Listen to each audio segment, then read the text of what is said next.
Welcome to hair care and styles channel viewers subscribers எல்லாருக்கும் ஒரு பெரிய வணக்கம். இந்த வீடியோவில் நீங்கள் பார்க்க போகிறது நம்ம தேடி கண்டுபிடிச்ச அழகிய கூந்தல் படைச்ச பெண்களில் ஒரு சில பேர் நீயா நானா ப்ரோக்ராமுக்கு பார்ட்டிசிபேட் பண்ண வந்துகிட்டே இருக்காங்க. அதில் ஒரு பர்சன் ஸ்ரீவல்லி ஆர்மி அப்படின்ட்டு ஒருத்தவங்க இருக்காங்களே. ஸோ அவங்க எப்படி க்ரூம் ஆகிட்டு அவங்க கிளம்பி வராங்க. எங்கே திருநின்ற ஊர்லேருந்து பைக்லேயே வராங்களாம்.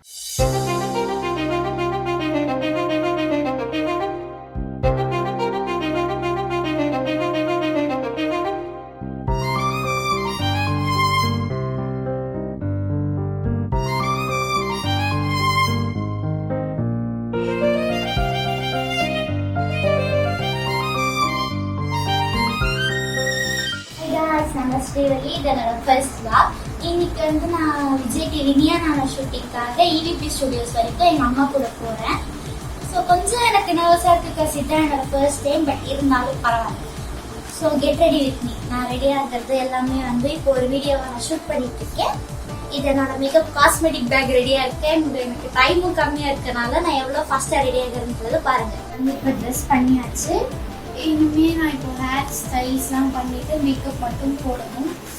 இப்போ நான் ஃபஸ்ட்டு சிக்கி நான் எப்போவுமே சிக்கி எடுக்கிறதுக்கு முன்னாடி இந்த சீரம் யூஸ் பண்ணுவேன். இது ஆக்சுவலாக நல்லா இருக்குது. போட்ட உடனே முடி கொஞ்சம் சாஃப்டாக இருக்க மாதிரி இருக்கும். வேணுன்றவங்க ஆக்சுவலி இதை யூஸ் பண்ணிக்கலாம். பட் இதை முடியல மட்டும்தான் நமக்கு இந்த மேல்முடியில் கையில் இருக்கிறத மட்டும் நான் அப்ளை பண்ணிட்டு பார்ட்ஸாக ஸ்கிப் பண்ணிவிட்டு அப்புறமா இந்த ஒரு சைடை நான் ஃபுல்லாக டீடாங்கிள் பண்ணி முடிச்சுட்டேன். பார்த்தாலே உங்களுக்கே தெரியும். ஸோ இந்த பக்கம் எவ்வளோ சிக்காக இருக்குது, இந்த பக்கம் எவ்வளோ ஸ்ட்ரைட்டாக இருக்குன்னு. இப்போ இந்த சைடும் எடுக்கணும். சிக்கு எடுத்து முடிச்சுட்டேன். இப்போ நான் ஜஸ்ட் ஹேர் ஸ்டைல் மட்டும் போட்டுட்டு மேக்கப் போட்டோன்னா முடிஞ்சிச்சு. ஹேர் ஸ்டைல் நான் இன்னைக்கு பெருசாக எதுவும் போடல. பட் பஃப் மட்டும்தான் போடுற மாதிரி பஃப் போட்டுட்டு அதுக்கப்புறமா நான் சின்ன பின்னல் மாதிரி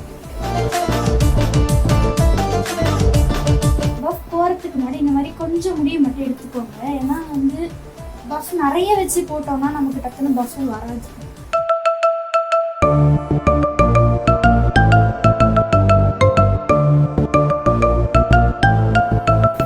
ஸோ நான் இப்போ ஃபைனலாக பஃப் எடுத்து முடிச்சுட்டேன். லைட்டாக நான் இதை இப்படி எடுத்து இந்த மாதிரி கொஞ்சம் ரொட்டேட் பண்ணி கிளிப் பண்ணுறப்போ கொஞ்சம் டைட்டாக வச்சு கிளிப் பண்ணுங்க. பிகாஸ் முடி ரொம்ப ஸ்மூத்தாக இருக்கவங்களுக்கு ஈஸியாக பஃப் நிற்காது.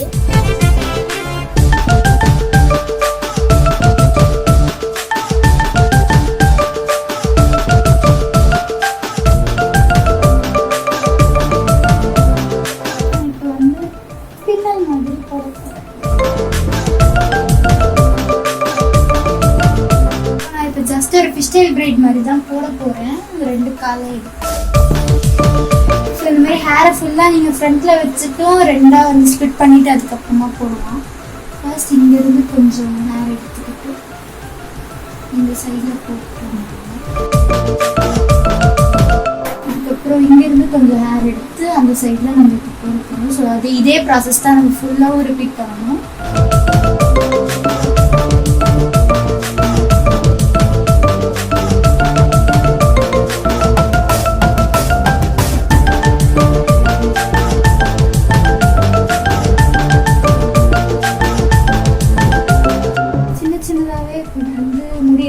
ரொம்ப தடிதடியாக எடுத்துட்டோம்னா ஹேர் ஸ்டைல் கொஞ்சம் அந்த மாதிரி இருக்காது.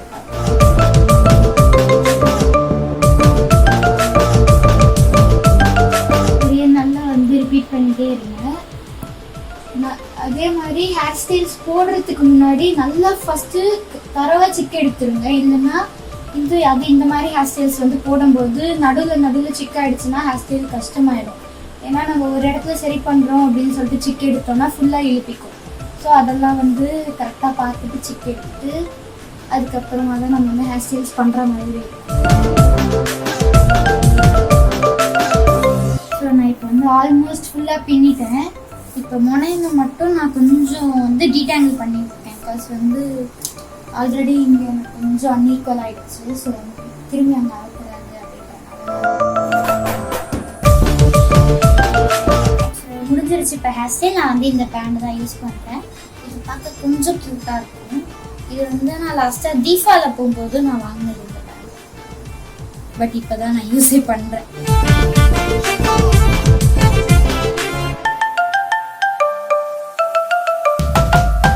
இப்போ நான் வந்து பேண்டு போட்டு முடிச்சுட்டேன். ஜஸ்ட் இன்னும் கொஞ்சம் எண்டில் இந்த மாதிரி கோம் பண்ணிவிட்டு, ஸோ இந்த ஸ்டார்டிங் வந்து இந்த மாதிரி லைட்டாக எல்லாத்தையும் வந்து இது எக்ஸ்பேண்ட் பண்ணி விட்டோம்னா கொஞ்சம் ஹேர் பார்க்க திக்காகவும் இருக்கும். அண்ட் ஹேர் ஸ்டைலுக்கு இந்த மாதிரி நல்லா அழகாகவும் இருக்கும் பார்க்க. அவ்வளோதான், நான் இப்போ எக்ஸ்பேண்ட் பண்ணிட்டேன். ஸோ என் ஹேர் ஸ்டைல் வந்து இது மேக்கப் போடுறதுனால ஃபர்ஸ்ட் வந்து மாய்ஸ்சரைசர் போட்டுக்கலாம். கொஞ்சம் எடுத்து இந்த மாதிரி ஃபுல்லாக அப்ளை பண்ணிட்டு சைடில் வந்து இப்படி டாட் டாட்ஸாக வச்சுருக்கோம். கண்ணு கீழேயும் வந்து மாய்ஸ்சரைசர் ஆக்சுவலாக அப்ளை பண்ணணும். நல்லா அப்ளை பண்ணிட்டு பிளெண்ட் பண்ணிடலாம். எந்த மேக்கப் ப்ராடக்ட்ஸ் நம்ம அப்ளை பண்ணுறதா இருந்தாலும் அப்ளை பண்ணிட்டு உடனே அப்ளை பண்ணக்கூடாது. ஒரு 2 செகண்ட் வந்து கேப் விட்டுட்டு அப்படி தான் அப்ளை பண்ணணும். அப்போ தான் வந்து ஸ்கின்னுக்கு அப்சர்வ் பண்ண கொஞ்சமாச்சு டைம் கிடைக்கும். பிளெண்ட் பண்ணிட்டு இப்போ வந்து நான் நெக்ஸ்ட் சன்ஸ்கிரீன் யூஸ் பண்ணிக்கிறேன். ஏன்னா நாங்கள் இப்போ போக்குவரத்து வந்து ஒரு வெயில்னால நம்ம சன்ஸ்கிரீன் நல்லா கையில் இப்படி இது பண்ணிட்டு கூட நம்ம பிளெண்ட் பண்ணிக்கலாம்.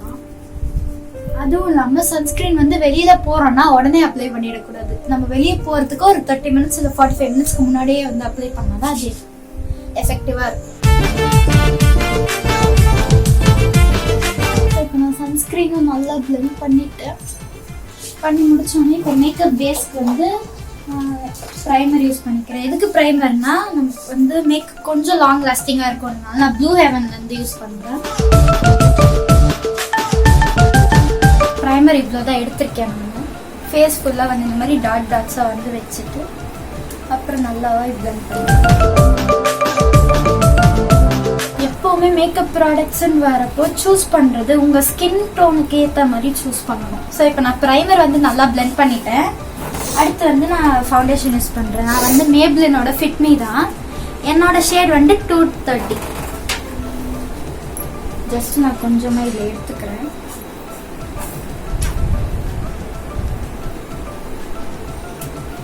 நிறைய ஃபவுண்டேஷன் போட்டால் மேக்கப் வந்து கொஞ்சம் நல்லா இருக்காது. ரொம்ப வந்து கேக்கி ஆகிடும் ஃபேஸ். அதனால கொஞ்சமாக தான் போடணும். அண்ட் இந்த நோஸ் ஜாயிண்ட்டு அப்புறம் இந்த பாண்ட் ஏரோ ஜாயிண்ட்லலாம் வந்து போடணும்.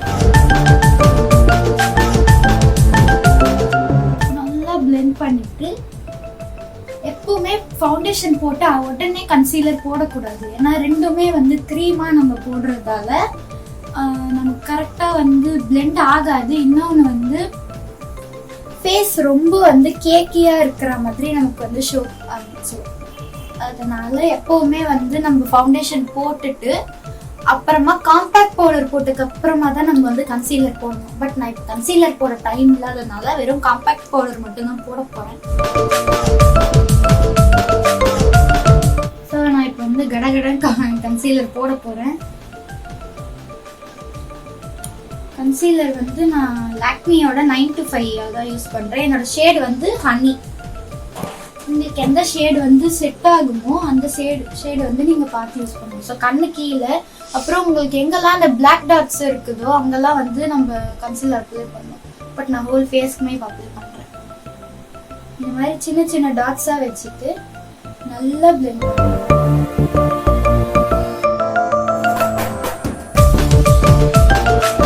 ஸோ நான் இப்போ டக்குன்னு இன்னொரு பிளெண்டர் எடுத்தேன்னா நான் இப்போ பிளெண்ட் பண்ணுறேன். ப்ளஸ் இந்த பிளெண்டர் வந்து எனக்கு கொஞ்சம் நல்லா பிளெண்ட் ஆகலை. ஸோ கடகடன் வேறு ஒரு பிளெண்டர் எடுத்துட்டு ஃபுல்லாக நான் இப்போது தரவாக பிளெண்ட் பண்ணிட்டேன்னா நெக்ஸ்ட் காம்பேக்ட் பவுடர் போட்டோடனே மேக்கப் வந்து ஃபினிஷ் ஆகிடும். ஸோ இப்போ நான் நல்லா ஃபுல்லாக பிளெண்ட் பண்ணிட்டேன். கண்ணு கீழே கொஞ்சம் லைட்டாக இப்போ நான் வந்து செட் மட்டும் பண்ணிடுவேன். இந்த மாதிரி ஃபுல்லாக நான் இப்போ டேப் பண்ணிவிட்டு நெக்ஸ்ட் இப்போ நான் வந்து காம்பேக்ட் பவுடர்னால கொஞ்சம் லேயர் போட்டு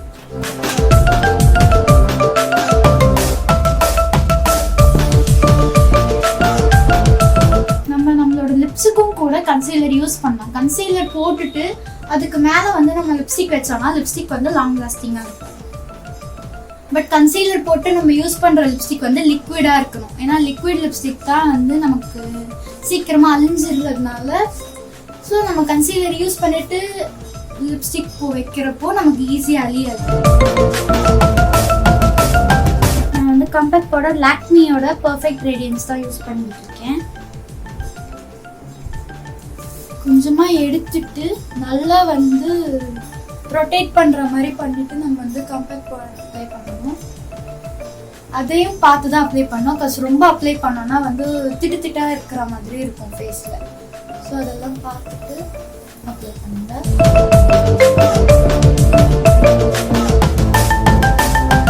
கண்ணுக்கு கீழேயும் வந்து அப்ளை பண்ணுங்க காம்பேக்ட் பவுடர். கொஞ்சம் வந்து நல்லா இருக்கும்.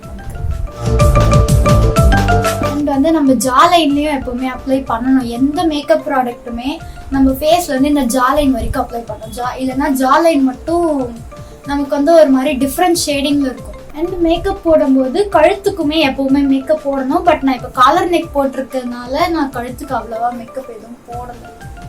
க்ரீம்ஸும் வந்து கழுத்துக்கு தேவைப்படாது. இப்போ நான் கலர் நெக் போட்டிருக்கேன். எதுக்கு இப்போ லிப் பாம் வச்சுட்டு அதுக்கு மேலே லிப்ஸ்டிக் வைக்கிறேன்னா, என்னதான் நம்ம வந்து லிப்ஸ்டிக் வைக்கிற மாதிரி இருந்தாலும் கூட சன்ரைஸ் வந்து லிப்ஸில் படும்போது லிப்ஸ் டேமேஜ் ஆகும்.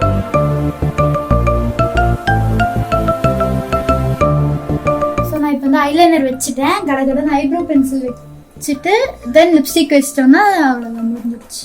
நான் ஐப்ரோ பென்சில் வந்து நல்லா ஸ்மச் பண்ணிட்டு இருக்கேன்.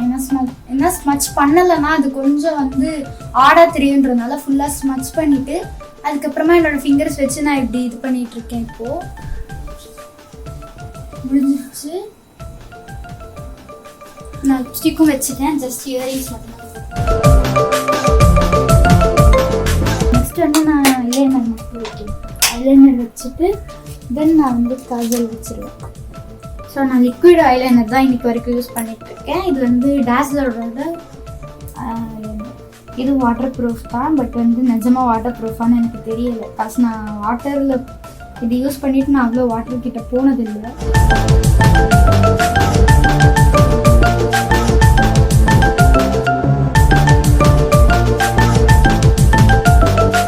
வந்து மஸ்காரா யூஸ் பண்ணுறேன். மஸ்காரா வந்து நான் மேக்கோட ஃபால்ஸ் லாஷ் எஃபெக்ட் தான் யூஸ் பண்ணிட்டு இருக்கேன். ஆக்சுவலாக இது வாட்டர் ப்ரூஃப். ஸோ வந்து நமக்கு ஈஸியாக தண்ணி பட்டாலும் அவ்வளோ சீக்கிரமாக அழியாது.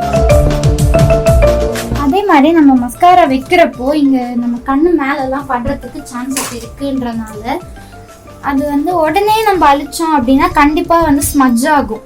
ஸோ ஸ்மஜ் ஆகாமல் இருக்கிறதுக்கு அது காயிற வரைக்கும் வெயிட் பண்ணிவிட்டு அப்புறமா நம்ம வந்து எரேஸ் பண்ணிக்கலாம்.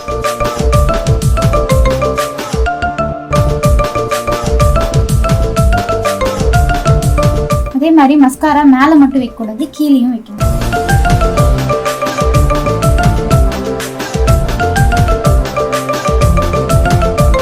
அவ்வளோதான். இப்போ நம்ம வந்து ரெடி ஆயாச்சு. இப்போ நம்ம வந்து வெளியில் போகலாம். டாடா.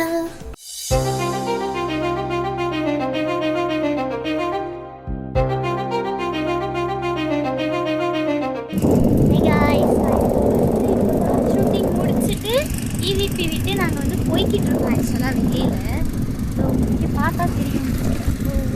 அந்த லாஸ்ட்டில் தான் வந்து ஸ்டுடியோ இருந்துச்சு. இப்போ நாங்கள் வந்து ஆக்சுவலாக வெளியே போய்கிட்டு இருக்கோம்.